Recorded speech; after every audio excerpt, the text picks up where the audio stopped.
Hello, everybody, and welcome back to Italy for round 3 of the SRL Italian Formula 3 Championship.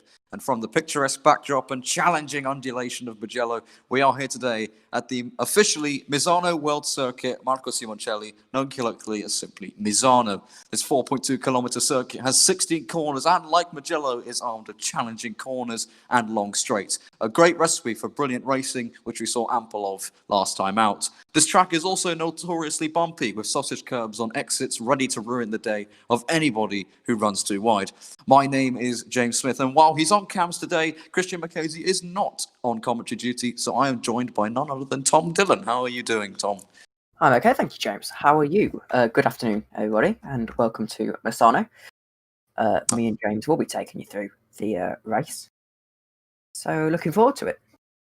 I am too. It's been a very dull day in Luxembourg, rain all day, windy all day, so hopefully we can have a bit of life in this vibrant Italian sunshine here in a circuit that is actually very close to the famously recognised Imola circuit. It's in the same province, the province of Rimini in Emilia-Romagna. Yeah, it's quite a nice track actually. Is Misano. Perfect for these Formula 3 cars, as I'm currently watching De Jong on his first outlap, waiting to get underway here in qualifying. What's your predictions for the top 3 today, James?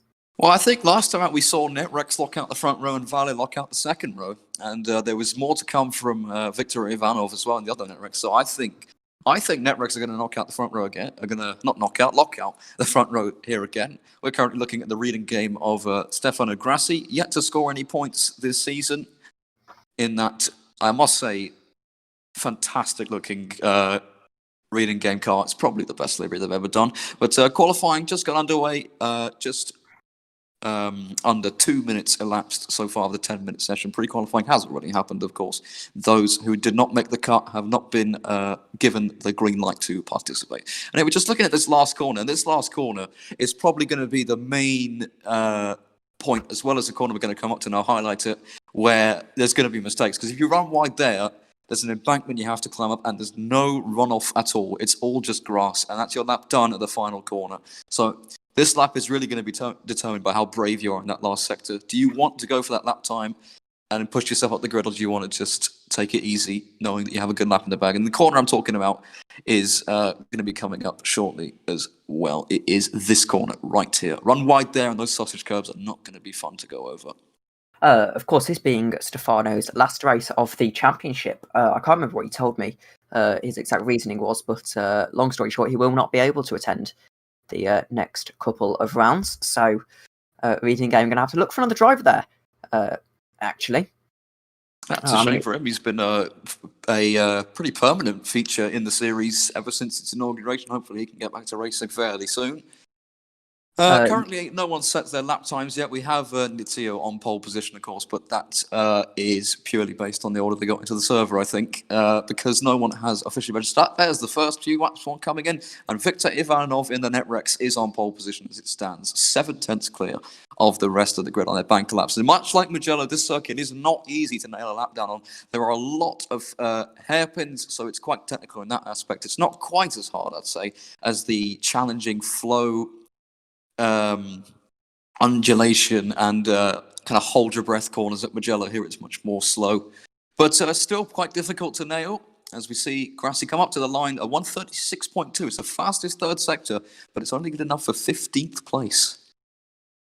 I think really this track, the Misano circuit, I think what's really going to be important for these drivers, actually, because of how fast some of these corners are, you need that extra track grip.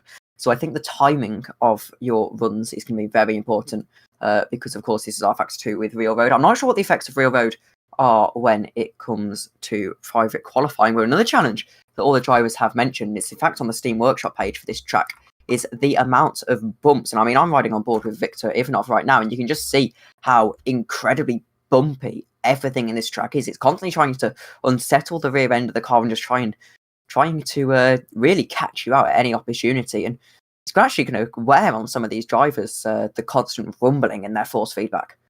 I think it will. Samuel Bella sticks his car into ninth place, came under quite a lot of scrutiny last race, and that's Diogo Moscato drifting his way through that corner. That's going to be his lap fully done. That's in the first sector, I think, just before that, really tight. And that is the last sector. My apologies, the third last corner. There's quite a few sections that look quite similar, but yeah, a little bit more runoff than there was at Mugello, but not by much. Not by much. Moscato, despite that drift, goes up into second place with the fastest middle sector, but down in the first and third sectors. I mean, going back to your point about the times coming in at the end, I mean, last time out, Denham was on pole when the clock hit 0, and by the time everyone had finished the laps, he was down in 6th. So we might well see some faster laps coming up to the end. Of course, people are still settling into their rhythm as Van den Eyck goes up to 3rd place and Scorrowen goes 6th in the Valle, Spirito up to 7th in the Santon. We are looking at a Santon right now, and it's Diogo Moscato as he passes underneath that bridge. He's using is that maybe a bit of track extending from Moscato there? He had the wheel as close to the grass as he could put it, despite the fact the white line was miles away from where his wheel was. That might be looked at. Of course, the rule of this championship is that the curbs do class as track limits. So as long as you have 2 wheels on the curb, then you are classed as inside track limits, which could be really interesting on this track, allowing drivers to use the absolute maximum, like Diogo there, actually, through that corner. And he's on one of the 2 big straight signs, but here it really tightens up. It's a fast right into a slow right. And then it's a long corner, and now a small blast. You switch to the other side of the track, and you flick the car left.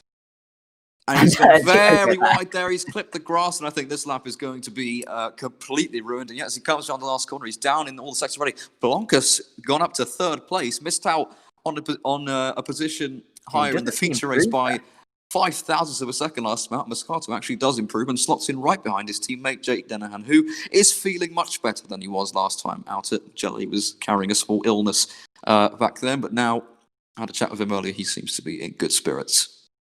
Looking at the back end of this field, drawing your attention to the second team of Val, which I always forget their name. Probably should write that down somewhere. Scuderia Castellano, I think you mean to say. Castellano, of course. I was going to say that he did a 42 compared to the 33, but he's managed to improve his lap there, has Kasper Nizio, down in 7th place. Quite a big improvement from last position. Speaking of last position, in his first race start is the Falcon car of Sarvesh Sontaki. He's on board with Carlos. Sorry to get you off there. Here's Carlos Martin. I just want to bring your attention to him because he was on pole position for the first race. He lost out on pole by 10 thousandths or 100th of a second last time, and he's purple in sector 1 and a personal best in sector 2. And this now you see how difficult it is to get that corner right and not hit the grass. And you have to slow it down. And you could see the bumps just as he's turning into the corner, even on the exit. And now it's another fast flick to the left, and he keeps it within the track limits very nicely indeed there. Braking just at the 50-meter board for this flick and left again at the last corner. Very nice on the exit. That looks supremely clean. I think this is going to be a new fastest lap. And it is. He goes on to pole position. Carlos Martin does make it an NetRex 1-2 in qualifying as it stands, just under a 10th faster than his teammate. But his teammate might go even faster here. Here he comes. Victor Ivanov goes fastest. He goes fastest by 14 thousandths of a second. Martin has been pipped by the smallest of margins once again. And now here's the last NetRex, Danny Van den Eyck, who was on pole position last time out here. Not here, sorry, in Mugello. Here he is, green in sector 1, green in sector 2. That means he's improving on his fastest lap. He's currently good enough for 12th, but I think he's going to catapult himself up the ranking. I think this is going to slot him into the top 4 here. Danny Van den Eyck comes round the last corner. Here he comes to the line. This is going to be his last lap, and he crosses the line, and he does go 4th. He does go 4th, 3.6 tenths off his teammate on pole position, though, and that's his last lap done, and now we wait to see. Here's Sven Gilhard, won the sprint race last time out, and goes up to 4th. He was purple in the first 2 sectors, though, so he'll be disappointed to miss out on a top 3 or even a front row start, but 4th is still a very good building block for him. Here's Chris de Jong, also purple in the first sector in that Brem GP car, the sister team to NetRex. So they're going to be a force to be reckoned with for certain. Looking to win the best rookie of the season, which currently is held by Royal Blue Racing. Of course, they're the highest in the Constructors' Championship in 7th place. Royal Blue actually being a... or if we go back to the Vals and OFC days, of course, Royal Blue wouldn't be classed as a rookie team. I believe their last outing in this championship, counting, of course, the Vals, would actually have been at Vals Season 3. I can't quite remember how they did, but I'm pretty sure they finished top 3 in that. That was a long while ago and they're now. The checkered flag has fallen. The session is over. We're looking at Chris de Jong in the Brem GP car. He's currently in 7th place, and as he races to the line, Chris de Jong, where does he slot his car? He goes 4th as well. 4th seems to be a very interesting place to slot your car. A lot of people clearly like in that position, because that's the third person who we've just been on board with who sticks his car in 4th. And here's Carlos Martin, and he's purple in Sector 1. He's improved not only on his time, but Ivanov's. As Van der Neer goes on to pole position. I thought he had blundered his chances in qualifying, but he went for a lap straight afterwards. And Van der Neer has made it a Netrex 1-2-3 in qualifying. He was on pole last time out in Mugello, and he's on pole position currently, but his teammate Carlos Martin is flying. He's green in Sector 2 as well, so if he could chain up this last sector, he's going to be on pole position here. We have to watch Ivanov as well and look at his lap times, and maybe even cars behind like Skorowan. As de Jong is still 5th place, Moscato 6th, as Skorowan actually has relegated them down to 4th, so I think he's done for the session. Here's Victor Ivanov coming into the last sector now. He's currently in 2nd place. He's also 10 thousandths off of Van der Neer, just like his teammate was 1 week ago. Blanc goes 4th, Martin goes on to pole, and Skorowan goes into 2nd place, so it's all changed. Can Victor Ivanov make this a Netrex 1-2 for the 2nd week running? Up to the line. He can. He goes into 2nd place, albeit a 10th off his teammate, but Netrex have locked out the front row once again. Under the sunshine of Italy, Carlos Martin takes his 2nd pole position of the season. Victor Ivanov in 2nd place, and Damian Skorowan's Vale. Vale always seemed to find a way, and he lines up in 3rd place. What a tense end to qualifying. It's always extremely satisfying for drivers when they just hook up that final lap. But it's also quite interesting the sort of timing you have to use for qualifying. There's a lot of pressure on the drivers. Of course, sometimes you can end up finding yourself 3 tenths up in Sector 2. You can see that you're on for a pole position time, and then all of a sudden you feel that pressure, and you just kind of ruin the final. You ruin your final sector, really. So any driver who can know that they're up on a lap and still hook it together is very impressive. I love that Netrex. Not only they locked out the first 2 spots, they've got 3 of their cars, all 3 of their cars in the top 4 spots in the qualifying order. Damian Skorowan, the only thing preventing a 1-2-3 for Netrex, which is the first time ever in SRL that a 1-2-3 has happened. Of course, this is the first season that we've had 3 drivers per team. But yeah, that is the top 10, and we'll just quickly run through it. So it's Carlos Martin on pole position, as he was in Monza. A whole 10th clear of Victor Ivanov, his teammate, in 2nd place. Damian Skorowan, 3rd for Vale. He's an outside shot for this championship, but as consistent as he is, you can never count him out. Daniel Van der Neer is in 4th place. Albert Blanc, the privateer, what a performance that is. He really has stepped up to the mark as this season has progressed. That's a top 5 for him. That is a sensational performance. Chris de Jong, 6th for Brem GP. That's his and the team's highest grid slot of the season.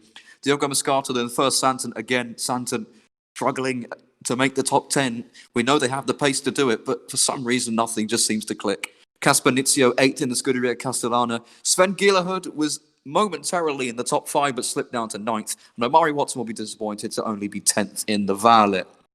11th place belongs to Kenny Singleton for the 2nd week running after he qualified in the same place in Magellan. He's ahead of his good mate Jake Denahan. He'll also be disappointed along with Omari to be so low down. Another man who will be disappointed is one slot behind him. Wesley Burko is the first car on row 6, and he'll be very disappointed after picking up a podium position in Mugello. He's made his life that much harder.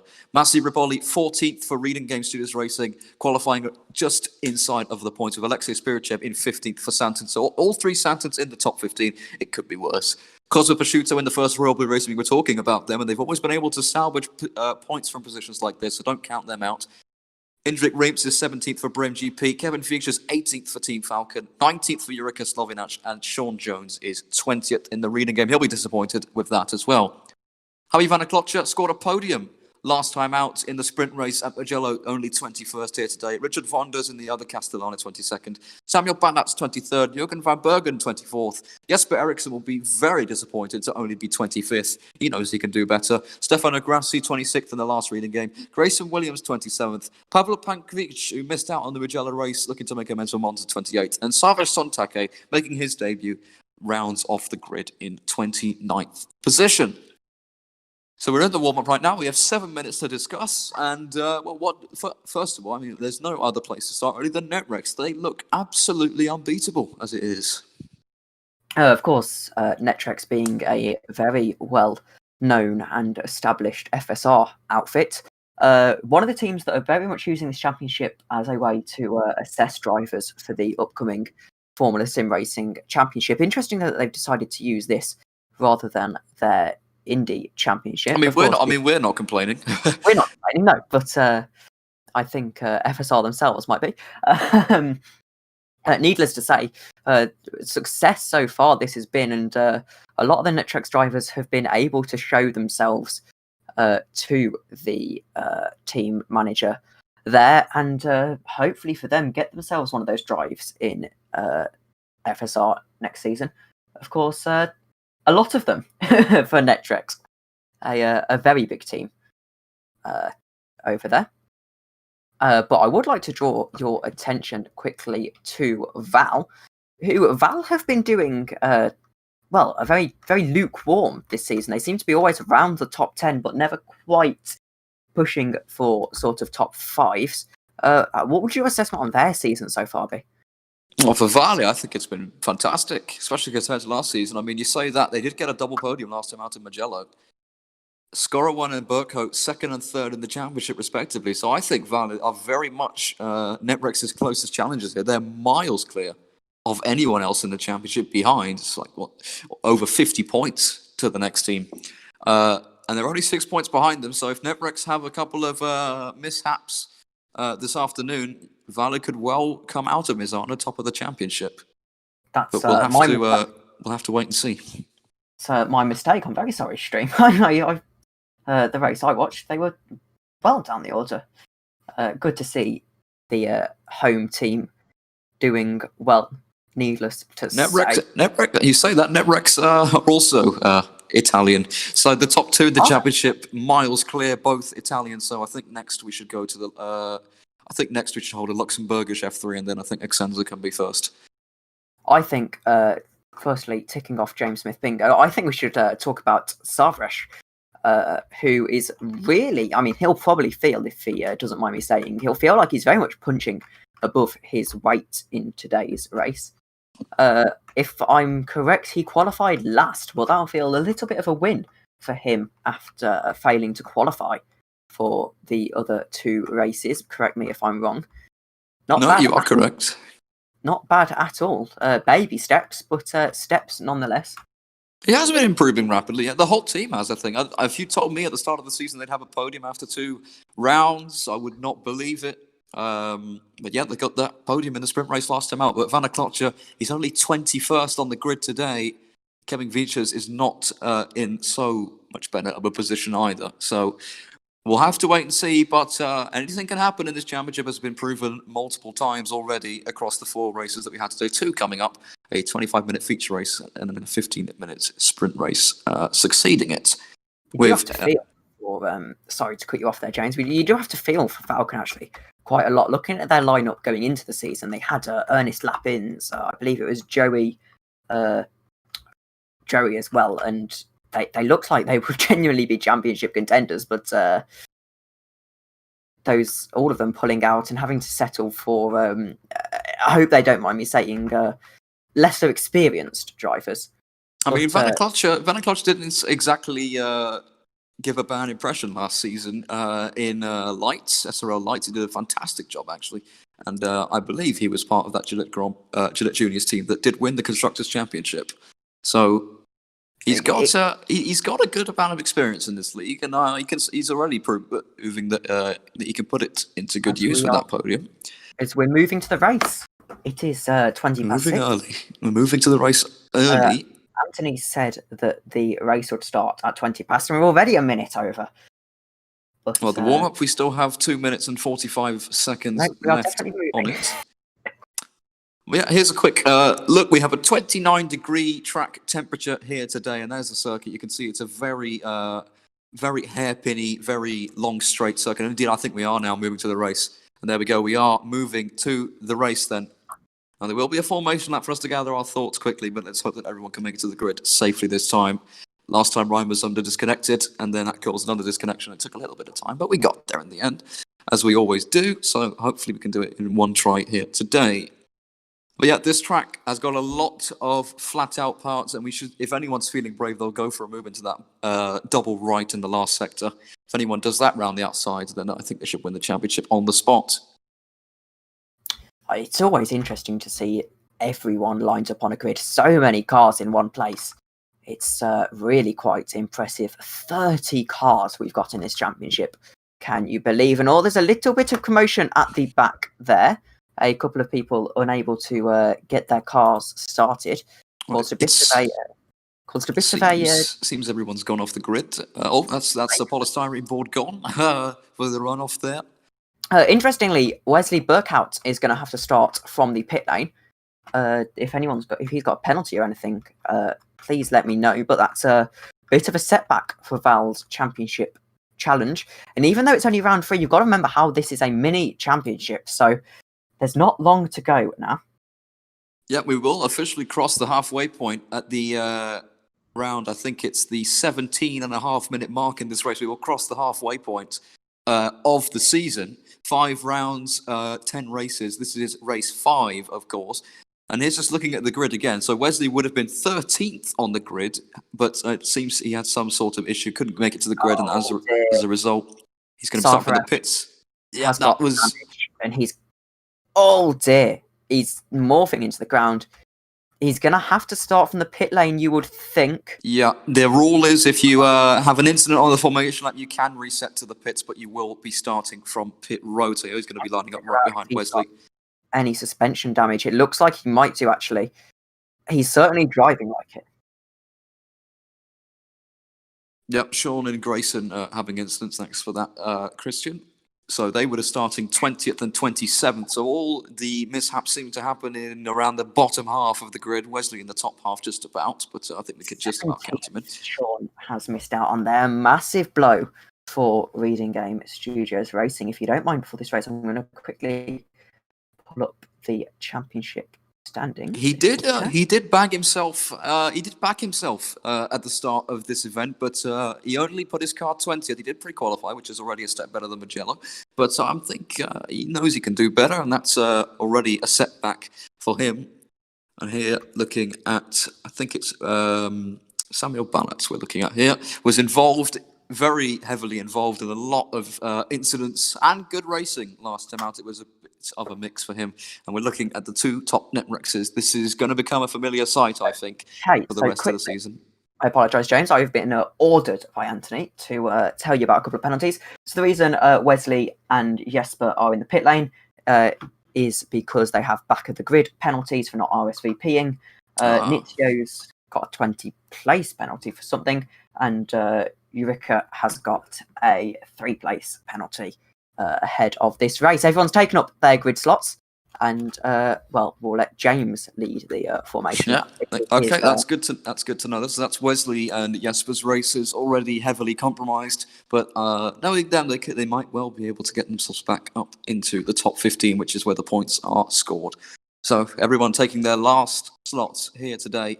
5 seconds to the start of the race. Here come the red lights now. 4, 5 red lights on in front of the drivers here for the feature race. And when it's got green flag, it is lights out and away we go. And it's a sensational start from Albert Blanc already. The third row, the grid's got away really well. He's going up the inside, coming into the first corner. And there's contact between the leader and one of the valets. And somehow everybody, they haven't made it through. Someone's gone off in the background and into the gravel trap. Goes Blanc and one of the Santons behind him. But at the front, everybody has made it through without any visible damage. But there was contact between Carlos Martin and Damien Skirwan, who has leapfrogged in front of Victor Ivanov, who's down to 6th place already. A horrid start for him, just like his teammate had last time out. There was a bit of chaos in the back at turn 1, but it looks overall pretty clean through the first few corners. Omari Watson's gained a few places. He's from 10th to 7th as they come into the first of a very big break. As the two Santons side by side with the reading game, that's Massi Riboli, I think, trying to go all the way around the outside. And the Santons now have gone from defending the position to Riboli to attacking the valley ahead as they hit each other, and they're going side by side into the double right hander and the reading game going up the inside as well. We're on board now with the reading game of Massi Riboli, who's just picked off Diogo Moscato, and now he's got Jake Dennehan in front of him trying to pick off Omari Watson here on this really long straight, and they're going to go side by side into one of the hardest parts of this track, and Riboli's got a huge overspeed. He has to back off, and there's Moscato on the inside now as well. And wide does go Watson. He doesn't hit the sausage curb though. Now Moscato launches it down his inside as Dennehan pulls through. Moscato might well be able to pull this one off as well. He's got 2 corners on the outside to hold though, and he runs off the track, and that might well be an illegal overtake because he put all 4 wheels off the circuit and the curb and went past it. I think Watson will be furiously wanting that position back because he's under pressure already. But chaotic stuff already all around the pack here at Misano on the first lap. But at the front, it's Carlos Martin leading the way, just like he did last week at Mugello, with Damien Skirwan second. Oh dear, Massi spins. And there's a spin behind, so we saw Riboli going side by side with another car into turn 2, and it looks like it's not come off for him, and yet he is dropping down the grid like a stone. There's more spinning up behind it. Oh, that's a Val car, a Royal Blue car, and another car I couldn't quite see. I knew it was red. It's Cosmo Prosciutto, and that is a Valley off as well. That's Wesley Burkow, and his day goes from bad to worse. So that's a huge dent to Valley's championship hopes. Prosciutto caught up in the Royal Blue as well. That was at turn 4, so it looked like under braking. Someone got a tap. And Massi made contact with the Iris there as well. Not the most amazing second lap for him. No, it's bottleneck stuff coming through here. Here's Riboli. He's somehow, despite having contact in turn 2, severe contact, fighting away for 20th place. He's got a car on his inside. That is Slovanac in the Royal Blue racing car. You can see him there just on the edge of the screen. We're looking at balance, and now Slovanac here on the inside.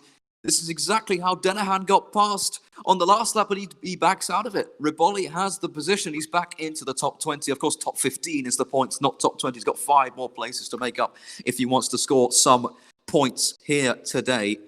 Hectic stuff at the start. Motorsport have a podium position today.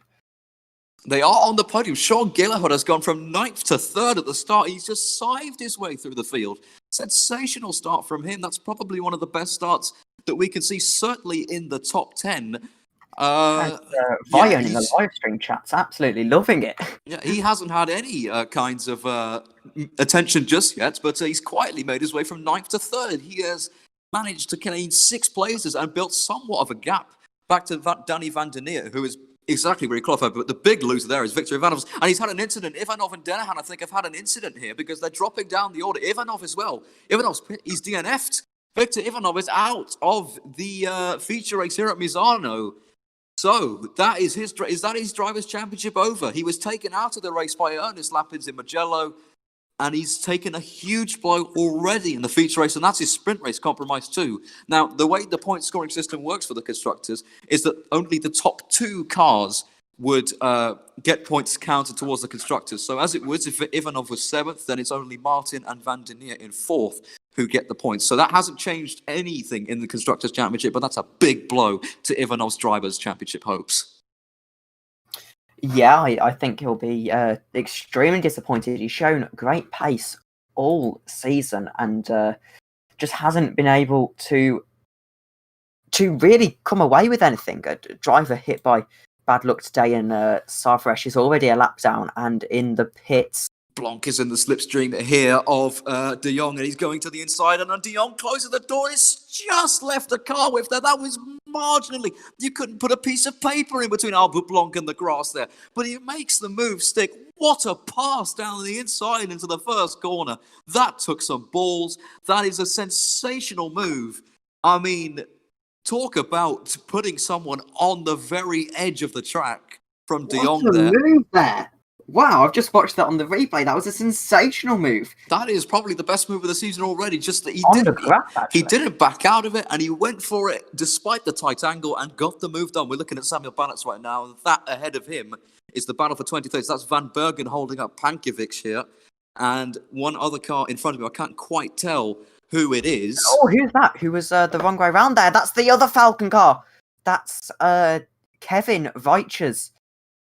So another mishap for them, and down the inside goes Ballatz. He's trying to take 21st place away here, and it's from Sean Jones, and he's done it momentarily, but Sean now has the inside line for the double right-hander. Can he be later on the brakes? They're roughly equal. They almost hit each other and almost run into Pankovic Exenza there, but Ballatz goes through and now has to defend from Jones, and he needs to get back into the slipstream of Pablo Pankovic there. He's going to lose the place to Jones, who's got the overspeed. Can he find the gap? He's drawn up alongside Samuel Ballatz in the Simden Engineering car here, and he's on the inside for another double right. And a wide, Ballatz goes very, very wide. He keeps his foot to the floor, though, and it's a carbon copy. He holds the place. He holds 21st, and somehow didn't crash out there, but he's still got Sean Jones all over the back of him coming on to start the next lap. I think Sean will very much fancy taking him this lap, but I feel like Sean's got to he's got to make this move because there's a Royal Blue car behind him and a Val car who both have incredible pace, and they will be looking to take him momentarily if he doesn't get traffic in between him. Whoa, Kenny Singleton sending it there. I think he missed his braking point. He almost ran into the back of Rimitz there and almost took out Denahan too. Somehow didn't even lose that much time, and he's with those guys. That was a very scary moment for him and Exenza. That was big. He ran over the sausage curves on the inside and managed somehow to not spin out. And there's Denahan about to lose a place as well, but we're looking at Omari Watson now as a yellow flag in Sector 1 as well. And now we switch back to Jake Denahan as he is able to hold on to that position for the time being. But look, Rimitz is all over the back of him, and Singleton is ready to pounce on these guys as well. And he's sliding around around that corner there, Singleton. He's going to lose him a bit of time. He's got to get the tyre temps down after that hair-raising moment in the first sector. Indrek Rimitz is looking racy, though, in that Brem GP car. His team is currently in 7th place. He's lost a place to Moscato De Jong now as well. But Brem GP looking for their best finish of the season after scoring points in Mugello. And wide there actually goes Wonders there. And Denahan is all over his rear wing. He runs wide, Denahan. Might present Rimitz with an opportunity in the last corner. Indeed, Denahan is early on the brakes. And he's going to be under pressure coming into the first corner because Rimitz has a more powerful slipstream because he's closer to Denahan than Denahan is to the car in front. It's a relatively short front straight, but he might fancy a move here. No, he just backs out of it. But Denahan runs wide, and Rimitz is going to try and come round the outside. That's an audacious one. It presents an opportunity to Singleton too, and in the end, everybody is roughly as they were as they cross the line. Interesting. There. But a lot of switchbacks going down the inside. He goes, and they somehow don't go into a spin. Again, that corner. People, you could be so much later on the brakes than someone in front of you, and now this is a massive bottleneck situation because Wonders is slow off the corner, and this Denahan's on the inside. We have Rimitz on the outside. It's going to go 3 wide behind us. Singleton now darts to the inside line. He's trying to get past Denahan and Rimitz, and there's contact between Rimitz and Wonders. They both go off the circuit, and Singleton picks up 3 places in one go. Sensational. Quickly like to draw your attention as they hit each other there. That's Singleton in contact with Wonders, and Wonders is going to lose a few positions there. And I think Singleton might have just turned into him, and there it was happening all in the braking zone. So I don't know who's at blame for that one, but the action never stops here at Misano. But back to what you were saying, Tom. Whilst we have a break in the action, it should be pointed out, driver of the day for me so far, Cash Berniccio, 19 positions gained in this race, up to 8th place. What a drive so far from the Castellano driver. He'll be looking for sure to get a seat in the... Here's a move for the podium from Danny van der Neer down the inside. That's as clean as you can have them from the Namrex driver. And it's a double podium for the Italian-Dutch outfit. Once again, he cruises past Sean Gillehuzmas of the Motorsports car. And Albert Blanc is not far behind. But yeah, also honourable mention to Jesper Eriksson. Pit lane to 14th so far for him. We're looking at him right now, and he's right on the gearbox there of the car in 13th place, which is Eric Rimitz, and he's gone wide here. And Eriksson is squirming around a lower place. He's darting to the inside, and they hit each other there, and he's pushed his rival off the circuit, just giving him a small tap. But he comes back on Rimitz and fights back, and now has the inside. This is brilliant opportunism from Rimitz. He holds a place on Eriksson, but now, as Vanaklotcha goes off into the gravel and rejoins very dangerously there, he's almost taken out a few cars. That was one of the Valles he almost took out. But back to this battle, I was about to say, Eriksson and Rimitz have just given themselves up to Riboli, who says, thank you very much, I'll have 2 places. And he's up into 13th now. Quite like to draw your attention. Sarfresh Santake has managed to, I don't know how, but he's currently sort of 45 degrees into his garage, stalled. He's stalled? He's struggling. He's driving into the garage, struggling to turn around. And he's lost his front wing now, so I don't know what's happening there. But Team Falcon's race, whatever we can say, has gone from bad to worse. Vanaklotcha, a big moment coming out of turn 6. And he almost wiped out one of the Valles. I think it was Amari Watson he almost wiped out. I'll keep you updated on this situation, but it's rather interesting, I will say. Eriksson runs wide. This might give the opportunity to Rimitz. He's got a great slipstream. Eriksson indeed is defending the inside line. The Swede trying to force his rival the long way around. Indrik Rimitz trying to go around the outside of turn 1. He's got the inside line now. They bang wheels, and Rimitz is still there. Eriksson holding on now, has the inside line for the next 2 corners. And if you're going to hold it there, we'll get to the benefits coming into turn 6. And indeed, but he doesn't cover off the switchback entirely. But now I think we can say he is firmly in front of Indrik Rimitz in the Brem GP. Car's off and into the wall, actually. Goes Riboli there. He's definitely hit the wall. That's going to cause some suspension damage at the very least. For the Reading car, he's still in the points, but that is 2 positions lost. And that's running wide at turn 6, which has cost him those places. That's also going to cost Massey sprint race pole. Indeed. Which now passes on to Jesper Eriksson it would be. As here's Albert Blanc trying to go around the outside. He's trying to get the run here. He's got a great launch off that corner, down the inside, into the hairpin, and Albert Blanc does take 4th place. Very, very clean, just psyched his rival out there. And up into 4th goes the privateer. He's improved on his grid position now, and Gillahud drops down to 5th and has the rampant Diogo Moscato in 6th place chasing him down. We are halfway through this race. We are halfway through this season as well. It's currently Carlos Martin who's led from lights to flag. Not lights to flag, we haven't hit the flag yet. Lights to where we are now. That's a big hit into the wall for Jürgen van Bergen there. And that was contact with the Falcon car of Vanaklotcha in the walls again. And it looked like he just turned back on him on the exit of the corner. Van Bergen has no front wing and will have to visit the pits. We rejoin Indrik Rimitz and Jesper Eriksson. These 2 have glue in between them because you cannot separate them right now. Rimitz you just can't find a way past him. He seems to be faster, but he can't find a way past the Iris car, who is looking to make up for a no points outing in Mugello. And he's doing so currently. He's into the points. He's in 30th place. That's going to warrant 3 points. He runs wide, though. Slight tap of the grass. But Rimitz is not going to be close enough for a move into turn 7. Richard Wanders for Castellano has got no front wing. Anthony's also brought to my attention that because of the way the DNFs work, with Reicher's DNFing now 12th is on pole position, which would be Jake Dennehan. And it would be Kenny Sungleton alongside him on the front row as he was last time out in Mugello. That's an audacious one from Vanaklotcha down the inside. And Burkhout saw it coming and switched him back over there. Clever from Burkhout, but now he's got him in the perfect moment because Vanaklotcha, he can't gain too much of a speed advantage here because he's too close to Burkhout. So as soon as he pulls out, he's going to be losing the speed. And look what's happening as a result. He can't get significantly alongside the Violet. Very smart driving for Burkhout and wide. Vanaklotcha goes wide, trying to hold on around the outside. And again, and it might cost him a position this time. But he's looking very racy today, Javi Vanaklotcha. So the Sarfresh incident was actually caused by some severely bent steering. And he tried to claw it back to the pits, but actually lost it in the pit lane, I imagine. So unfortunately for him, his challenge will have to wait for the sprint race. Meanwhile, Carlos Martin he had Damien on his tail all the race, only 8 tenths separating them, and now all of a sudden he's managed to pull out a 3.4 second gap. 4.4 now even. Oh, no, hang on. No, that's just the sector times in the braking zones messing up. Yeah, you are correct. Around 3.6, 3.7, we'll call it that, as Moscato now. I mentioned it the last time we were with him. Actually, no, he's lost a place here to De Jong, and he's going down the inside, and that was very, very late move from Moscato. And I mean, De Jong, he couldn't disappear there.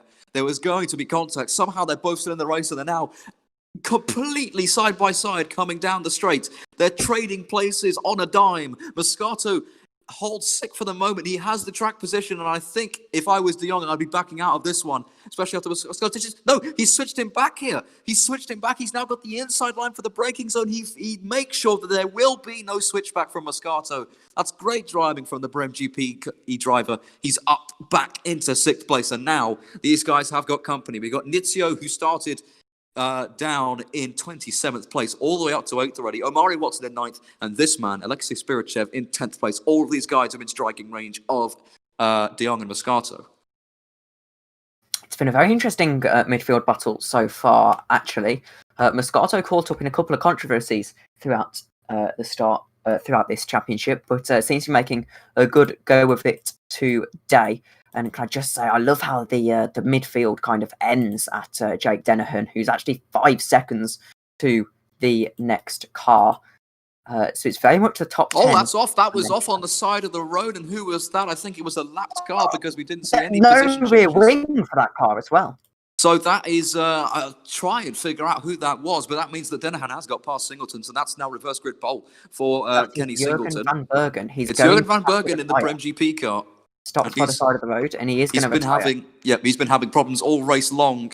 So, actually, I wonder if he's going to retire here, or if he's going to try and wait. No, he is going to retire. I thought he was going to wait by the side of the road, but that means now 11th position would get sprint race pole, I believe. If I could. No, we still have 24 drivers in this race, so it would be still Singleton in 12th on pole position. Here's Diogo Moscato still stuck behind De Jong. He's hit the curb there. He hit the sausage curb to De Jong. Fantastic car control, but that car was jumping all over the place coming into the braking zone. Somehow slowed it down. Didn't lock up either.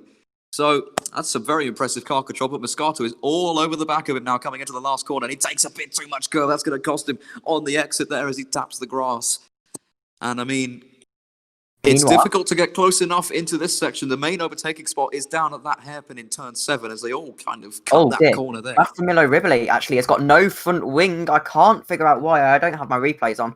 Forgot to turn that from on. He has got no front wing, and he's made it to the pits, though. He's made it back to the pits. It's disappointing for Massey. A pretty abysmal campaign so far for Reading Game Studios Racing, as much as it pains me to say it. Here's a development. Damien Skorowan has lost 2nd place to Danny van der Neer. He's got back past and he's been dropping like a stone compared to these other guys. He was within a second of Carlos Martin, and now he's 6 seconds behind him. So he must have some sort of issue or a few mistakes because he's behind Van der Neer now. And here's Alexei Spirichev going for a move on Omari Watson, the Season 1 champion, trying to go through. And they make contact there, and somehow Watson holds that car. He looked all out of shape as Spirichev drifts around that corner, and both of them still in the race. We've seen that all day, the kind of wheel banging into these double right corners, trying to find the grip and the space. And now a massive blast down towards another double right-hander. 7 even tighter one to go, so not long at all now in this one. Spirichev is too far back to do anything heroic through there. And we'll just have to keep an eye on Skorowan because he's sticking with Van der Neer now that he's lost the place to him. And here we go again. It's Indrik Rems and Jesper Eriksson. That's a fantastic little dummy from Indrik Rems and Eriksson all out of shape. And finally, Rems gets past the Irish car. He's been stuck behind him for about 10 minutes now. Jesper Eriksson relegated to 14th, and I think this time it is for good. And look who's right behind him. It's Wesley Burkout. He was spun around on the first lap. He started from the pit lane and it got even worse. But if he can get points from that, that would be a sensational recovery drive from him. In other news, P11 is now on pole. So Jake Dennehan has got his pole position back for the next race. Yep, Riboli opting to retire from the race, having lost his front wing. Here's Albert Blanc, who is still in contention for a podium place here. Albert Blanc. He's a privateer. He's been Car as well. He's looking very shaky. Yeah, A few but losses recently. Van der Neer is not exactly disappearing into the distance like his teammate is. His teammate, by the way, is on course for consecutive feature race victories. The first person who will be doing that in this championship. But Penny's on pole, actually. Yeah, it would be actually. Yeah, it would be Singleton on pole because Spirichev has dropped down to 12th place now. He's had a mistake or something. He was in 10th place moments ago, but now in 12th. So will indeed be Singleton on pole position. Now, I'm wondering, James, if that Val car, obviously there's no mandatory pit stop. I wonder if he's got a couple of flat spots or something, because he has locked up quite a bit.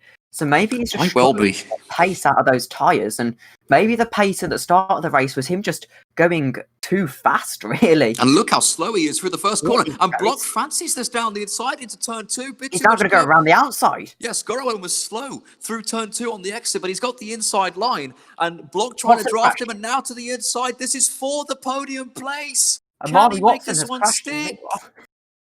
Yes, he can. He's through into 3rd place. Albert Blanc is back into the podium places. The privateer driver who in Monza was invisible. He's up into 3rd place now, 2 races later.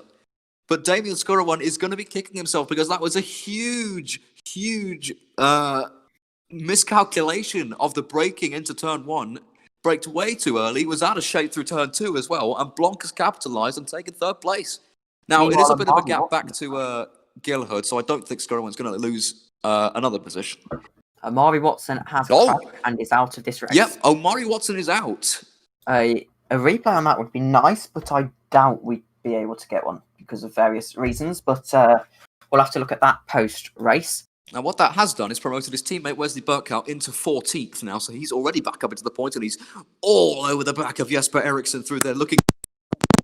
Get it now. He's all over the Team Iris car. That really striking Iris car. It's got a lot of sponsors. It's got some black on it as well. I really love that livery.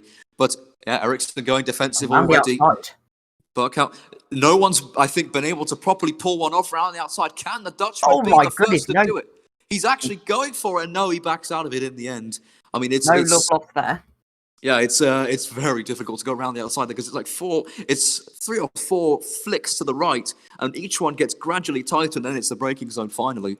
But it's not even the braking zone that's the problem. It's hanging on to that point, and we're on board now.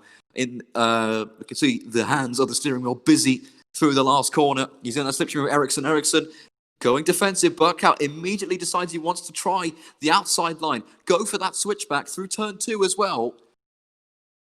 But not much speed gained on Jesper Eriksson there, in all truth. And in fact, there's been a... Oh, no, nothing's happened. No, that's my bad. So as it stands now, Alexei Spirichev, his mistake that cost him 2 places has also given him sprint race pole position as it stands right now. And here we are, Wesley Burkhout closing all the time. This is his moment, trying to go around the outside. At turn 7, Wesley Burkhout, can he go all the way around the outside of the longest corner on the track? And Eriksson was not going to allow it. He closed the door on him, and Burkhout now has to try and overtake somewhere else. Is he going to try a dummy? No, he's going to try and go all the way around the outside here. He's never going to quite have the legs drifting around that corner on the less grippy off the racing line. These are 2 Val Formula Challenge teammates, and he's keeping around the outside, and there's just no inch given here, and he might have the legs finally. I don't think he is going to, though. And he is. He goes round the outside. He's still there into the braking, so this will be an incredible overtake if he can pull it off. But once again, Eriksson has the inside line. There's nothing much Burkhout can do, but now he's trying to get the speed on the exit. He's trying to set him up for a move. There's contact up ahead between that Spirichev and Rimitz. And Sean Jones we're looking at right now in 17th, but we want to be seeing this battle here. Eriksson has stayed ahead of Burkhout with a bit of contact involved, and Rimitz has gone in front of Spirichev. Spirichev is very slow right now. He's clearly struggling, and this is now their final lap, as that's someone corner cutting the first corner there. That's Vanna Klotcher skipping over the first chicane. But Eriksson might well fancy Spirichev for the taking, and he's gone wide. Spirichev goes wide, bounces over a few sausage curbs, and loses 2 more places. Through go Eriksson and Burkhout. Grayson Williams has... and he's hit the sausage curb on the exit. You can see in the foreground into the wall. Alexei Spirichev, just like at Monza, his race falls apart on the final lap. and he is now relegated to 16th, which is not a point-scoring position. 10th position is now on pole, and that would be Kenny Singleton. The clock is about to hit 0, and at the front, Carlos Martin has, well, we haven't seen him at all this race, and that's because he's disappeared off into the distance. The clock has hit 0. Out. No, that's the white flag, sorry, I believe.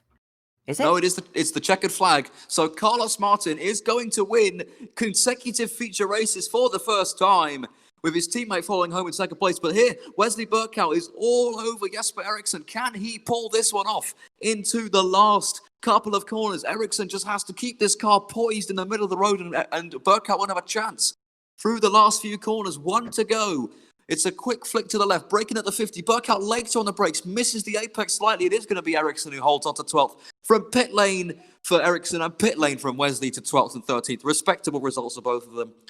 And Albert Blanc did hold on to 3rd place in the end for the first ever podium by a privateer in SRL. He's going to be very chuffed with that one, but it's a Netrex 1-2 at the front. They look absolutely unstoppable at the moment. And I do apologise there, everyone. My game has died, so I'll have to get back in there. In fact, no, we won't do that. We'll just watch Christian's screen share. But what a race that was in the end. Classic action for this championship all the way through. You can't catch your breath. You can't put in a stat any chance because of this. The way this is working. Indeed, and that is the first race done and dusted then. Netrex 1-2 in the end, they extend their championship lead. Carlos Martin extends his championship lead. Here you go. Here is the unofficial results of that race. Carlos Martin winning from his teammate Danny Van der Neer. Victor Ivanov was he DNF'd. We still didn't know what happened to him, but he DNF'd around lap 2. And he will be, if he is even starting the sprint race, starting right at the back. Albert Blanc, sensational 3rd place. Damien Skura won. He looked like he could take the fight to Martin, but dropped off in the final half of the race and ended up dropping down to 4th. Sven Gillerho, 9th to 5th. He'll be pleased for that. And he has a decent result, decent starting position for the sprint race. Kasper Nitzia, I mean, that's probably the best performance of the race. Started, 27th, I think it was? And climbed all the way up to 6th place for Scuderia Castellana. Sensational drive from him. Diogo Moscato in the centre. Nizio would actually have a 20-place grid penalty before the race. So even more impressive. Yeah, so he did start 27th. That was the last slot on the grid because the two behind him started from the pits. So that's incredible from him. Diogo Moscato, 7th for Santon. Chris de Jong, after catapulting his way into the top 4 early on, only good enough for 8th. Jake Denahan, 9th for Santon. And Kenny Singleton gets his first top 10 of the season, and he starts on reverse grid pole for the sprint race. Indrek Rimitz, after being involved in a race-long battle with Jesper Eriksson, which is probably going to go down as the battle of the season, eventually got past him and pulled away and finishes 11th. Jesper Eriksson, 12th. Wesley Burkow from the pit lane, as well as Eriksson from the pit lane, to 13th. Javi Van Klotcher spun off, caused another person to crash, and still finished 14th. Cosmo Prosciutto was another one caught up in that first lap tangle, along with Wes, and he also came home for points. Sean Jones just missing out at 16th. Alexei Spirichev's mishaps on the last lap saw him drop from 12th to 17th and out of the points. Stefano Grassi, 18th. Yurika Slovanak, 20th. I think we're missing whoever finished in 19th place. If we can get confirmation of who that was, we'll get it for you. And rounding off the grid, Richard Vonders in the other Castellana car. That was... And here are the DNFs: Grayson Williams, Amari Watson, Massimiliano Riboli, Jürgen van Bergen, Kevin Vickers, Samuel Ball, Sabir Santake, and Victor Ivanov, who retired on lap 2. I mean, that race was, if I was to describe it in one word, sensational. Oh, I thought it was pretty standard for this championship, actually, as it goes. That's fair enough. That is certainly fair enough. All right, no problem. I think that with this championship, it's going to be a nice refresh next week. Commentating with Christian, actually, the 12 hours of Sebring, when I can actually sit back and relax for 5 minutes. rather Yeah, that's endurance competition. I mean, when I did ERC, I mean the race was about halfway in. It was the night, and everyone was spread out. So you just have to start commentating among with. You have to start basically having a conversation with your co-commentator. If you're than by yourself and that's the situation, you kind of end up keep repeating the same thing. Like, oh, thanks for joining us. Here's the grid. Here's the order. Nothing's happening. Oh, thanks for joining us. Here's the order. Nothing's happening. On loop. I mean, I'm surprised in that race you didn't just show my sensational performance for the entire time. Yeah, keep dreaming, my friend. But yeah, Amari Watson retiring was probably the biggest shock in that race. He was in the top 10, and Vale's constructors' hopes have taken a massive, massive dent. Only one Vale will start in the top 12 for the next race. Damien Skorowan, and even he's only starting in 8th place for the sprint. Watson will start near the back if he even takes a start, and Burkhardt will be starting in 14th place. Sorry, 13th place. 13th place. So Vale have it all to do coming into the sprint race. We have 5 minutes of the warm-up left. Our man on the cams, if you're wondering why the cams haven't switched, he's quickly getting a glass of water. And speaking of water, I have not had a sip for about 3.5 hours. Which is borderline unhealthy. My throat is dying, but I'm not going to go get the water yet. I'll do it once the sprint race is done. Anyway, so we will be going to interviews after the next race, but it is going up to be a very exciting race. And the one positive of my game having a full-blown crash is that I get to look at the live timing as well as Christian's amazing screen share on. So now we can be on the same page. We can be on the same page. I feel like I've got NASA set up here. I've got Anthony's communications with me on one screen, live timing with a track map on the other screen, and the actual race on a final stream. Although albeit at 15 FPS. Yeah, I mean, you can race. I can race at 15 FPS, so I can certainly watch a race at 15. It's a lot less stressful, I must say. There is no physical way anyone can race at 15 FPS. Yes, there is. I've done it before. Well, anyway, if you have just joined us, thank you for tuning in to SRL Italian Formula 3 Round 3 at the Misano World Circuit. We are currently in the warm-up, getting ready. Yeah, great drift. Getting ready for the 15-minute sprint race with reverse grids. And it should be, if the feature race, which was on pure pace, was a cracker, the sprint race is going to probably be even better. And I probably won't want it to end. I certainly didn't want that feature race to end because there were battles absolutely everywhere, some incredible racing. And dare I say it, I don't think there'll be as many reports this race as there was at Mugello, because I only saw a car getting shoved off the road once that entire race that I can recall. It was, I wouldn't say clean, but fair. So, there was wheel banging. But Anthony would, if you excuse me, James, Anthony would like me to do a cheeky and quick football roundup for your own benefit. Oh, I wonder why. Maybe it's because his team is absolutely demolishing Manchester United. I don't know, maybe. Tottenham Hotspur in the end against Manchester United. How much? 6-1. Oh, my goodness. Harry Maguire, honestly, please get that captain's armband off and get him back on the next flight to Greece and put him back behind bars, because that performance in the first half was atrocious. Anyway, I will quickly say that my emails are open should Talk Sports or I wish to offer me a job. But until then, we've got racing to do. Yep. And I'd actually quite like to talk about very quickly before we go into the race. A little feature in R Factor 2 that no one seems to notice, but on the cooldown lap, if you go around the track, you can see all of the marshals waving their flags like they do in real life, and I thought that was a really nice touch for the game to add. As James has muted his mic, so I believe it's just me and the ghost of Christian on cameras who can talk in my ear, but not in you, the viewers' ears. So that's interesting. And we've got James back. Yeah, apologies for that. Just went to switch my light on because it's getting a bit dark now. Winter stuff. The sun keeps going down earlier every day. Whoa, that's a that's a huge moment indeed. I think that's Samuel Ballatz who's gone into the wall upside down. No rear wing, No tyre at the rear either. I do apologise there for uncontrollably laughing. It's rather unprofessional. But that was a very, very As funny if the accident. stream was professional to begin. No, I'm kidding. Is Harry Maguire a football player? Is he a Premier League football player? Is he a captain of the most successful British club of all time? But he isn't the captain of Aston Villa.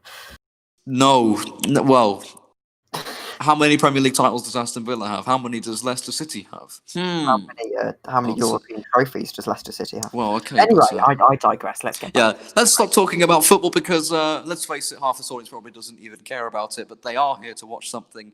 So the reason they're here is to watch racing. So we have a minute and 20 seconds left in the warm-up. To in the debrief notes from Anthony, him to Yeah, I'm looking forward to it as well. Talking about football. Mention Tottenham more, but mention football less.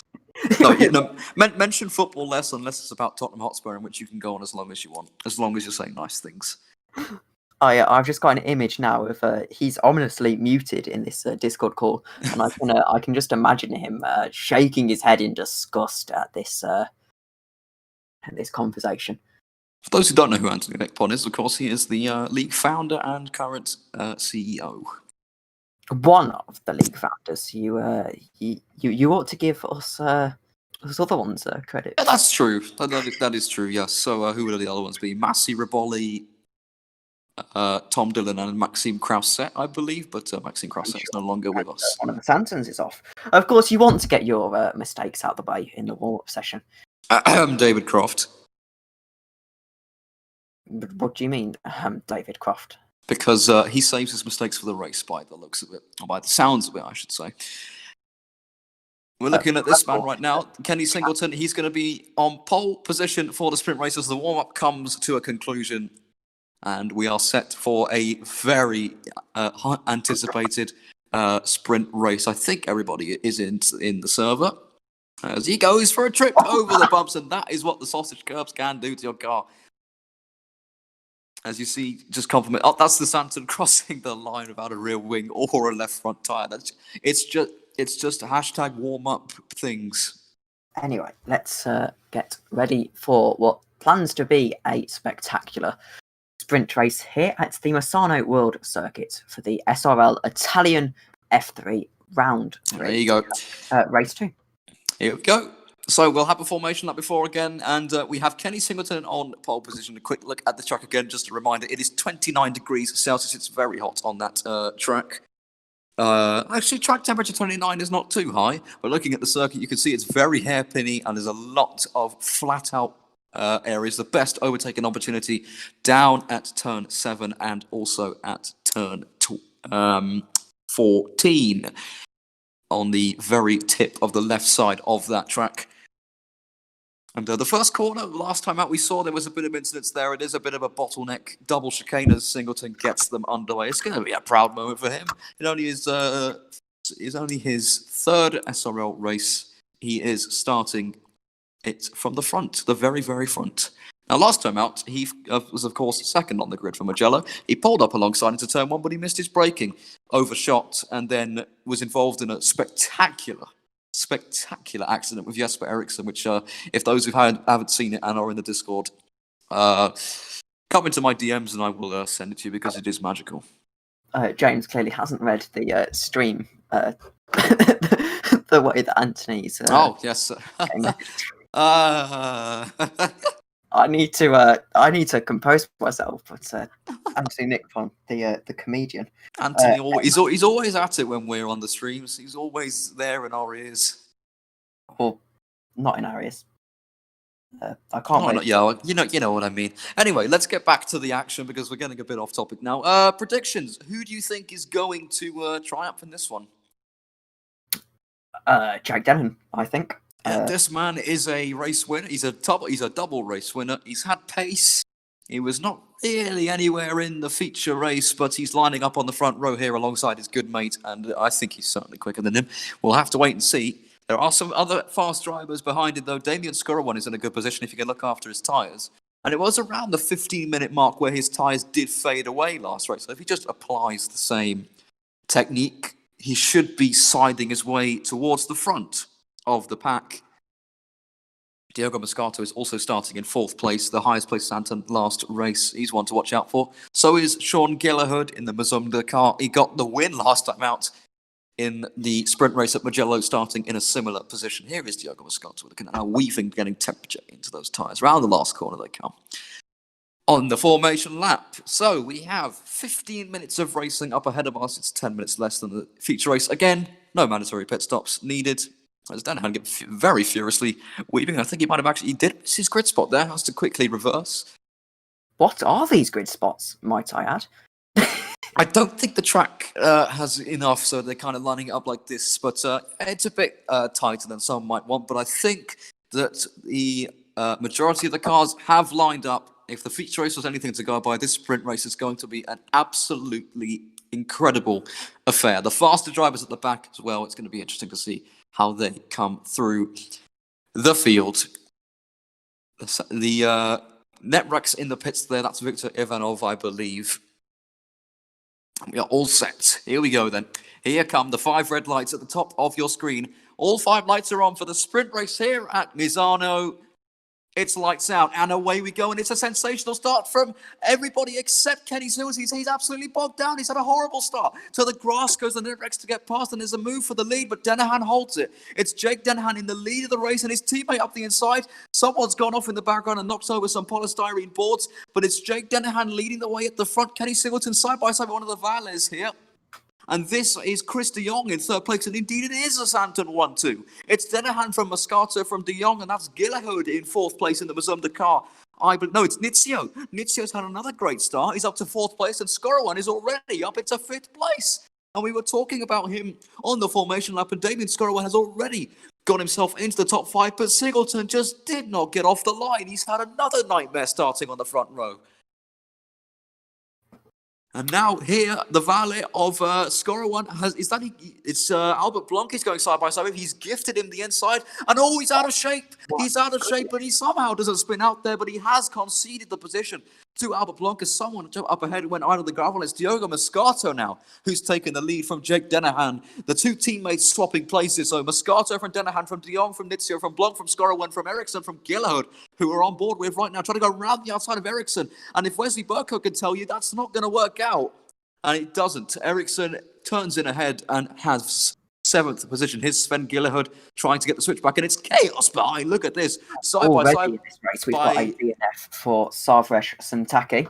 Already a DNF then in this race, and the poleman Singleton has dropped down another position, down to 15th place. Here's Javi van der Klotje on the clutches of the points here in 11th position, just behind the valet of Wesley Burko, who's already climbed 3 places here in this race. But the perfect start for the Santons. Absolutely perfect. Singleton bogged down, and I think we have to say de Jong got the best start of the top 3, but he had that car in his way, and of course had to take evasive action, and that inevitably was going to slow him down. Pure frustration from Savresh Santaki in the chat. He seemed to have a collision with Grayson Williams, and that's the reason he's out of this race. Williams, down the inside. Neither of them have made their breaking point. They both go wide, and they both hit. One of them hits the Netrex car there. That's a voice crack from Carlos Martin. Gillihood is still 8th somehow. Ericsson also 7th. And round the outside goes Carlos Martin. If he can pull this one off, that would be sensational. He has the slipstream from the car ahead. And indeed, Carlos Martin has moved himself up into 8th place with a stunning pass around the outside of turn 9. Unbelievable. That is why he is the championship leader. Sensational for Carlos Martin. Oh, contact there. And again, Van der Klotje hits into Burkhout, who initially hit Gillihood. All 3 of them are still in the race somehow, despite Gillihood being at a 90-degree angle to the apex of the corner. And Spirichev is out of shape. No, so that's not Spirichev. That is Van der Neer out of shape. With Spirichev, and Burkhout gets back past Spirichev, one of his rivals in Formula SRL last time out as Moscato sits the fastest lap of the race in the lead. Spirichev still has the inside line here on the valley. Going into the first corner. Can he clear the yellow machine? No, they hit each other on the exit of the first corner, and Burkhout gets the position in the end in 12th place.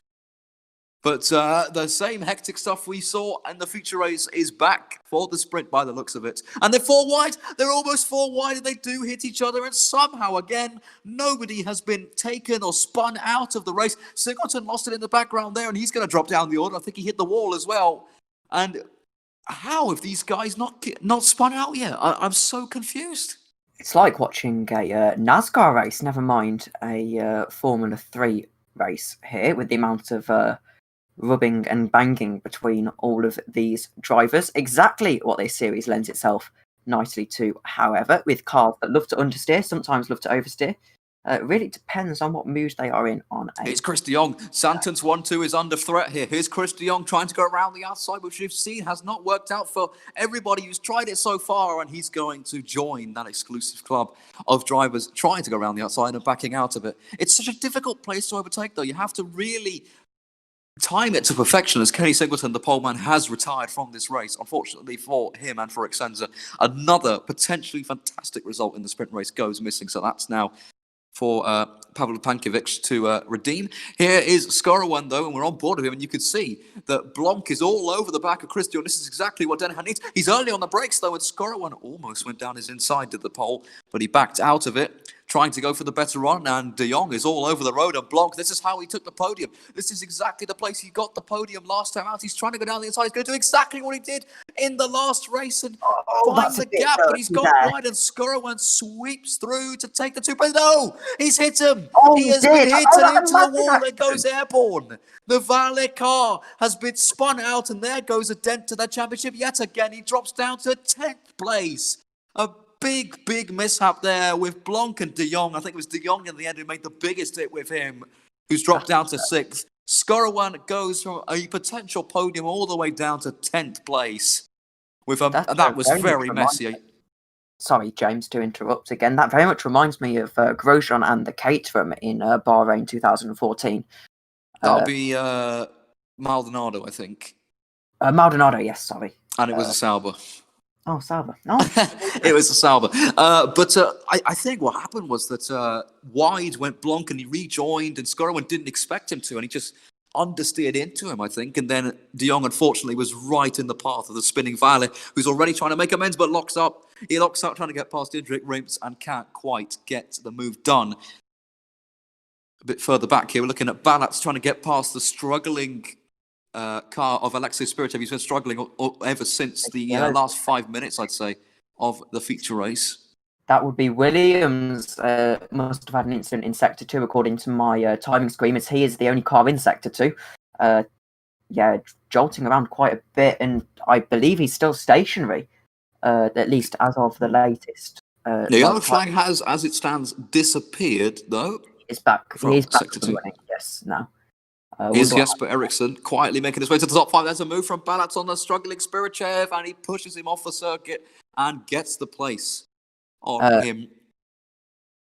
Do remember, by the way, as it's just come up on screen, remember to use @Sal Racing League and hashtag SRL F3 on Twitter if you are watching along today. Yes, please do. We'd like to see some activity on there, as Vichas is the next one to try and relegate Spirichev. A bit of synchronized spinning there, but they both managed to hold it. That was a very late move from Vikas, and he couldn't slow it down in time. Simple as that. Spirichev has the inside line. His car is being bonked and bumped and punted into from all angles. He is really not having a nice time, as Vikas is now coming under pressure from, that is, Nizio, who's dropped all the way down to 16th place. He was running in the top 4. He's down to 16th now, and he's trying to find the inside line. Vikas hasn't covered it off. Here he goes down the inside again, and this time I think he is going to pull that one off. And no, he backed out of it. He has backed out of it. Interesting decision. Only 2 cars lost from this race so far, Singleton and St. Tanke. So 25 runners left running. Obviously, top 10 points. A quick reminder of the rule is now Damien is going. That was a late move from Rimitz there. Oh, straight on. That's how Ivana Klotcha. He's gone straight on at the first corner. He's going to have to give those places up to the 2 Valets that he was about to overtake. So he's just missed his braking point there. If he didn't follow the escape road procedure, that might well be a penalty for him. But we'll need to settle that after the race. Right now, Damien Scurriwan is trying to make amends for that spin. Of course, his tyres are probably going to have massive flat spots. He runs wide on the exit of the corner. There's a sensible spinner here. behind. Yeah, Van Aert just got around just behind. You can see that. If he's smart here, he'll let his team go. Oh, there's a huge crash up ahead. There's an absolutely massive crash up ahead.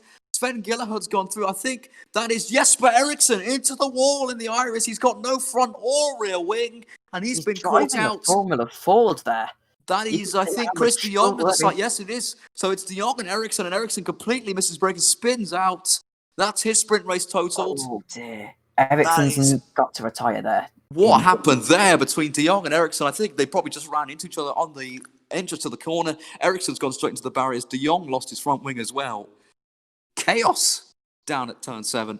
Here's Damien Scurriwan, though, in sector 3 now at the end of that really long straight, and up ahead of him Van der Neert is trying to get past Gillerud but can't quite do it. His teammates managed to do it and is up into 4th place. The two Santons still 1-2 with 5 minutes to go. Can their run of bad luck finally come to an end? Not if Albert Blanc keeps putting in the fastest lap times though. 1:32.9, that is monstrously fast, and he's all over the back of Jake Dennehan, and we join him here live trying to find a way through on this Santon. He needs to do it as quickly as possible. This might well be his best opportunity. Dennehan holding a very smart line there in the middle of the road. No way through for Blanc, but Dennehan does not have the benefit of a slipstream from his teammate. Blanc has the slipstream on him. Bit wide through that corner, that's going to compromise him. And now, coming down into the hairpin, the longest corner on this circuit, does he fancy an overtake on the Santon? He's later on the brakes, he's down the inside, and they make contact. There's just enough room for the pair of them. Dennehan goes a bit wide. He now has the inside line for the next two corners, and he's a car length ahead. And he's held on to that position for the time being. And they've actually managed to catch Diogo Moscato whilst they were at it. And both these drivers, looking at the live races, are faster than Diogo on the last lap. And slower in Sector 1, though, and faster in Sector 2. Both of them. Blanc's been forced to the outside here, and he's going for the switchback. That is delightfully done by Albert Blanc, and that's second place for him. Dennehan caught out there, ran wide, missed the sausage curbs crucially, but has lost out on second place. He's still in the podium places, but if he could stick with that privateer car, then he might well be able to get it back. Now, this Blanc is where looks rapid. This is where race strategy really comes into play in this championship, because now Dennehan's got the he can either work with Blanc to catch his teammate, or he can make life hell for Blanc. And well, he's lost. If you look at the delta, he's lost a huge amount of time. It's a yellow flag in sector 1. So someone has had an off. Somebody there it is on the left of the track. That was someone going off. It was a lapped car. Oh, it's Jesper Eriksson leaving the pit lane. Thanks in my ear there, Christian. Wesley Burkhout here, trying to get a run on his team. And Dennehan's actually dropped to 4th place. He's dropped behind Carlos Martin. So he's off the podium place now, and I fear he's not going to be able to get it back because the two cars ahead of him are faster than him in the feature race. Jake Dennehan's gone off actually, and now Carlos Martin's third. They can't quite pull that one off, and Burkhout now senses an opportunity. He's been looking at his teammate all race, and he's probably saying, let me have a go. Let me try and get past these guys, because Scurriwan has not pulled off a single overtake since that spin he had. So maybe he should let his teammate go through, especially now he has a bit of draft. But Dennehan going off, and Blanc he's got 2 more laps to close that gap to Moscato. He's got 1.2 seconds in between him and that Santon to try and close down. Very interesting race so far, with 2 minutes 32 seconds to go in this race. Now, James's favourite term in these races is calling things a race of attrition. This is certainly not that. This is a complete and utter sprint to the finish. As you bear with me, I need to cough desperately. Okay, it very much is. And there's a move right up ahead of Scurriwan by Remitz, trying to get past Gillerud, who's been holding up these guys for who knows how long now. And Blanc has closed to within 1 second of Moscato. This is going to get interesting with 1.5 laps to go. He's within a decent amount of slipstream range now, and he's going to fancy his chances to take the victory. He got the podium in the feature race, started this race from, I believe it was 8th position, and has worked his way up into 2nd. And look at how much faster he was through there. Moscato is struggling. This is Blanc's opportunity. surely on this lap to get past. He's later on the brakes absolutely everywhere he goes. And despite the fact that Moscato went for the exit speed, he wasn't able to get much better of his drive, and Blanc is at that perfect distance. He's going to catch Moscato at the ideal point. He's going to get a great amount of speed coming through these flat kinks on the right. And if Moscato, he has to defend the inside line here, and Blanc's going for that switchback again. Moscato blocks him. They make contact. Moscato blocks the inside line for the next corner and blocks the switchback too, just parks it on the inside. And if Blanc had tried to go around the outside there, he might have actually pulled it off, but he tried to do what he did to Denahan. Moscato was having none of it into the wall. Goes Indrik Remitz from 9th place in the Brem GP car. He's lost 2 places as a result of that, as he was furiously trying to get past Gillehud. But we rejoin the action at the front as they start the final lap of the sprint race. And look at how slow Moscato is through the first corner. He's off for the second corner as well. He's nowhere. He's got a very bad run, and Blanc just has to time this right. He might well pull this one off. He's pulled a great move on Christian here already in this race. He's going for it. Moscato closes the door, moves under braking a little bit there. That's going to probably not impress Albert Blanc too much, but he's so much closer than he was on the last lap. This is his opportunity. Moscato furiously defending the inside line. He's going to force his rival to the outside. Here we go. This is the battle for the lead on the final lap. Blanc is later on the brakes, but he's overcooked it surely. And he has to concede that place. And Carlos Martin has entered the fray now. This is getting very spicy with just under 10 corners to go. Here at Misano, we've been treated to 2 absolutely incredible spectacles of racing, and Blanc is closer than he was on the last lap, but it's not where you want to be. He's too close, I would say, to that car, and Martin will be ready and licking his lips, pouncing. The Santon car of Moscato is moving all over the place. Here we go. Albert Blanc, can he pull this one off? Can he do that switchback? He's going round the outside. What a move there from Blanc. Has he done it here on Diogo Moscato? Can he pull this one off? He's still there with 2 corners to go. It's going to be a photo finish here. And they both drift around the corner. Moscato cuts him off. He's on the inside line. He's trying to go around the outside block. Can he do it? I think he's going to do it. It's going to be a photo finish. I'm going to lose my voice. It's Albert Blanc who wins. An incredible finish. And I have lost my voice. That was absolutely incredible. Albert Blanc takes the win at the very last corner. Unbelievable scenes here at Misano. That was simply the most iconic piece of commentary I have ever heard. That was absolutely incredible. I mean, that rivals Murray Walker's. I have to say, there is drops of spit all over my desk. I mean, you didn't have to quite go into that detail, but I've kind of cast a shadow over it now, but that goes down as one of the greatest finishes I've ever seen in my entire life. Whether sim or real life, that was utterly, utterly breathtaking. Moscato, I thought he was going to go for the switchback. He read Moscato perfectly this time, tried to go all the way around the outside.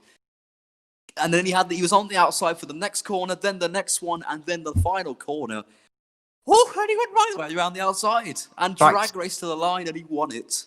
We have got interviews now, and if you don't mind, I think I'm going to take the interview. Yeah, my goodness, I need a break. I need some water. Right. Let me just close down my live racers and stuff, and let's drag in. Anthony wants Carlos first, so we are going to wait for Carlos Martin first to get into the Discord. And oh dear, this is a shame. Diogo Moscato doesn't know who won. He doesn't know. This is going to be bad for him. Here are the top 10, the point scorers in this race. Albert Blanc winning the race at the line with a drag race after the most intense final lap I have ever seen. Diogo Moscato led the entire race, lost it at the last corner in second. Carlos Martin, the championship leader, extends his lead after winning the feature race. He's third in the sprint race. Another podium for him. Jake Denahan just misses out in fourth, and Danny Van Den in fifth. That's the top 5, and you can see the top 10 on screen. But yes, we do have to do interviews now, and I need to catch a break because my voice is about to die. Whew. So, Carlos Martin, hello, and welcome to the stream. You are extending your lead in the championship after today. Do you think you can be stopped, and do you think you can be caught? To be honest, I didn't even expect today to finish top 5. I started testing today at 3 a.m. So it was really unexpected. Like Victor had way much pace than I. Like he was like half second faster than me. So I wasn't expecting anything at all. The pole first was good surprise. I took the gamble in the first and second sector. I knew I was utterly slow in the third one. I can't do the hairpin because my braking style is so different, and the bouncing is affecting me harder than the rest, I believe. And it was a relative good weekend. Personally, for me, it was great. I mean, I almost won in the second race, which was like, what the F? And for the sprint race was the Valle car just hit me, then hit Victor. I had damage, but I could, just pull the gap, finish with ease. And in terms of the championship, I mean, the drivers' championship, it's obviously the goal. At the beginning, from the team, we thought that me or Victor, we were capable to both take it. In the situation we are right now, it's I think I'm the only one with chances. And for the constructors, we obviously want to take it too. So we're looking forward. I need to work more. I was lucky today. Today was pure luck, I would say. Okay, so second and final question. What did you actually do to recover so much in the sprint race? A great recovery there. From Nothing. you. I did nothing. I mean, in the first lap, Danny was starting in front of me, and then there was a black and purple car just on my left in the start. I started really bad actually, and then Danny was collected, so I took a position, and then people started crashing each other. There was a Falcon car, I think it was Javi, who dived me 3 times, damaged actually quite heavily my car, and I was really slow, but people was just killing themselves. I would say that people should relax way more because they will take more points. I mean, I didn't do any overtake. I just did one, I think, and I finished almost P1. I don't know. I mean, I would say that the people has to relax a bit, in my opinion. All right. Well, thank you, Carlos, and we will see you next week. So, best of luck with the rest of the championship. Thank you very much. Yeah. Well done, Carlos. Excuse me, So- I'm still covering. So Anthony has dragged in second race winner and third place in the first race. That almost rhymes. Welcome, Albert Blanc. Well, hello. Win in the last second. Are you planning to join a team for the rest of the season? Well, I think it's not my intention to join a team because I like to race alone. So probably I'm not going to join any team. Probably maybe next season or next competition. Probably yes, but I think this time no. So my second question is, what did you actually do when you realised you just won by 0.04 of a second? It was unbelievable. I mean, the first race was quite good. I think I had a good pace, but the second one was like the start was complicated. I started to win some positions, but then I realized that I was in third position and I was faster than the other ones. So I tried to overtake the last 2 laps. I was like, I need to do it, but well, it was in the last corner. The first time I could try a good overtake, it was there, and I win the race. So Can I just say, you single-handedly made me lose my voice on that last I lap. want to see the stream, the replay of the stream, because I think it was a good second race as well. I need to see it because I can only hear myself so well. Yeah. I will be recording the replay and publishing it on every social media. Yeah. I enjoyed it a lot. It was a very fun race. The It's second certainly one. going to be my alarm for the next, not for the rest of my life, I think. Anyway, thank you very much, Albert, and we will see you next week. Thank you, guys. See you in the next week. Diogo Moscato now. So One quad race. you've come back from injury and now got your first podium. How does it feel? Mad.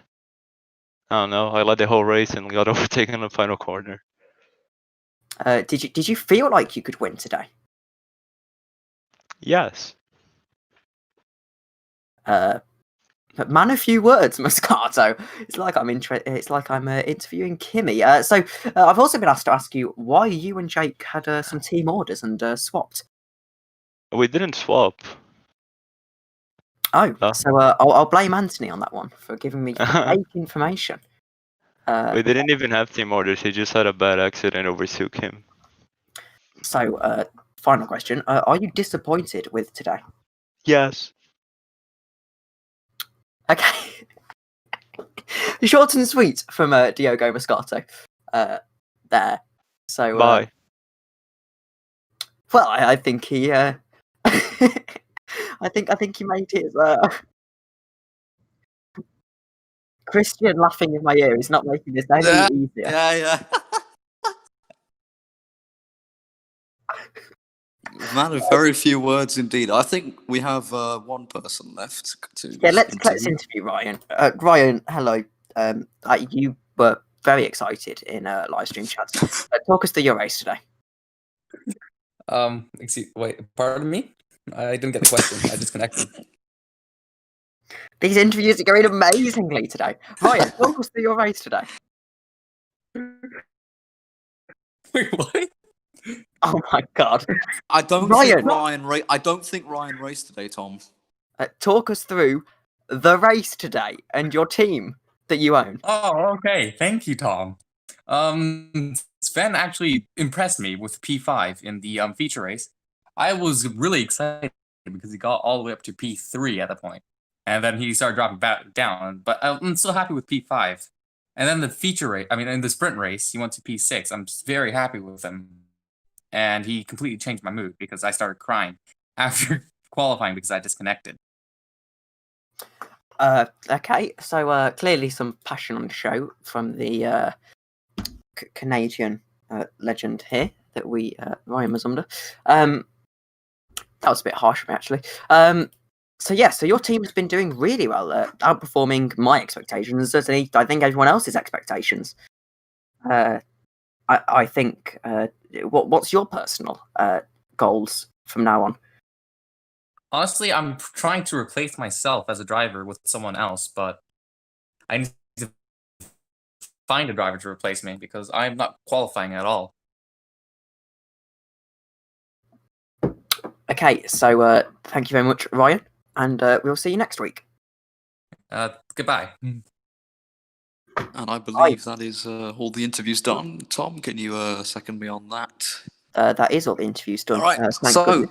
That's going to wrap it up for the stream. I think, I would say Mugello is definitely, I think it's just a little bit better, just a little bit. No, this was absolutely incredible. We hope you really, really enjoyed watching as much as we did. I need to go drink 2 gallons of water to get my levels back up. And we thank you very much for joining. Sorry, Tom? The next race is Valunga. Vallelunga. Vallelunga, which literally means long valley. But we hope to see you there in a week's time, same place. And after the chaos and excitement and sensationalism of today, you don't want to miss it. But it's goodbye from us, Christian McKay on the cams and Tom Dillon and myself on the commentary. And we will see you next week. Thanks for tuning in and goodbye.